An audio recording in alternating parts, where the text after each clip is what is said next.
11 साल पहले general road पर रोड ब्लॉकिंग के मामले में जयपुर की डिस्ट्रिक्ट कोर्ट ने अपना फैसला सुनाया, जिसमें 2 कांग्रेस के एमएलए शाहपुरा से मनीष यादव और लाडनू विधायक मुकेश भाकर समेत 9 लोगों को कोर्ट ने सजा सुनाई। हालांकि उसी कोर्ट ने इस मामले में बाद में सभी को जमानत भी दे दी।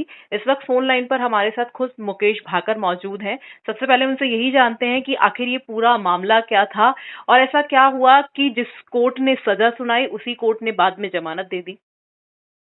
देखिए मैम, ये कोई 2013 में जब उस समय कोई छात्र हितों को लेकर कोई एक मामला था, उसको यूनिवर्सिटी में प्रदर्शन था और पुलिस द्वारा, सरकार द्वारा उस समय भी झूठे तरीके से कोई रोड जाम नहीं था, हम मुख्य द्वार पे उस समय प्रदर्शन कर रहे थे। उसमें एफआईआर दर्ज हुई और फिर सरकार, पुलिस तो एक तरीके से हम लोगों को फंसाने में उस समय से अब तक कोई कमी रखी नहीं जी। तो उसी में बिना वजह जो आयो एक्सपायर हो गया, उसकी जगह एसएचओ को दोबारा भेजना और ये सारा घटनाक्रम चला। और अब कोर्ट तो कोर्ट है, कोर्ट के फैसले को तो हम क्या कर सकते हैं, वो तो सर्वोच्च है। और उसके बाद हम आगे के लिए जो ऊपर का कोर्ट है, उसका जो हमारे एडवोकेट है, वो उसके लिए ऊपर के जो कोर्ट है उसमें इसको लगा के और कोशिश करेंगे कि ऊपर का कोर्ट शायद न्याय कर पाए हमारे साथ। जी बिल्कुल, आप हाई कोर्ट भी जाएंगे, लेकिन क्या लगता है कि बीजेपी की सरकार है इसलिए ऐसा हुआ, क्योंकि 11 साल पुराना मामला था? अब देखो मैम, क्या होता है कि जिस सरकार जो मुकदमे दर्ज कराती है, उसके खिलाफ जो दूसरी सरकारें आती है, वो जो ये सरकारी मुकदमे वापस भी लेती है जी। और दुर्भाग्य है कि पिछली बार हमारी सरकार होते हुए ये मुकदमे वापस नहीं लिए गए। उससे पहले वसुंधरा जी जब मुख्यमंत्री थी, उन्होंने कई मुकदमे वापस लिए।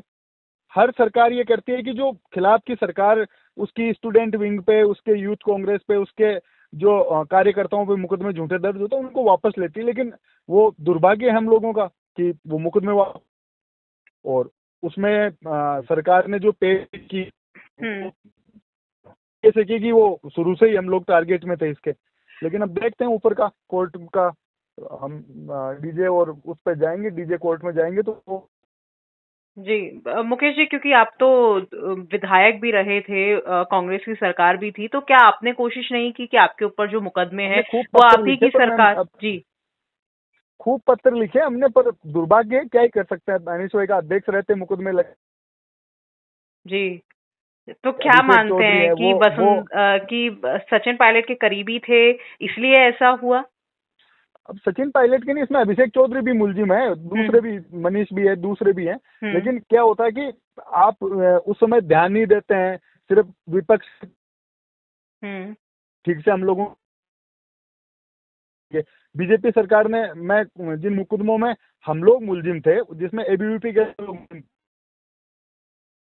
वापस लिए इससे पहले। लेकिन अब दुर्भाग्य नहीं हुए मुकदमे सरकार। जी बिल्कुल, शुक्रिया बातचीत के लिए। कोर्ट से तो ऊपर कुछ है नहीं। जी बिल्कुल, कोर्ट से ऊपर कुछ भी नहीं है और शुक्रिया बातचीत के लिए, तमाम जानकारी देने के लिए। तो इस वक्त फोन लाइन पर हमारे साथ थे मुकेश भाकर, जिन्होंने इस केस से संबंधित जो भी जानकारी थी वो दी और इसके अलावा वो हाई कोर्ट की ओर रुख करेंगे, ये भी उन्होंने साफ कर दिया है। ठीक है जी। जी बिल्कुल, शुक्रिया।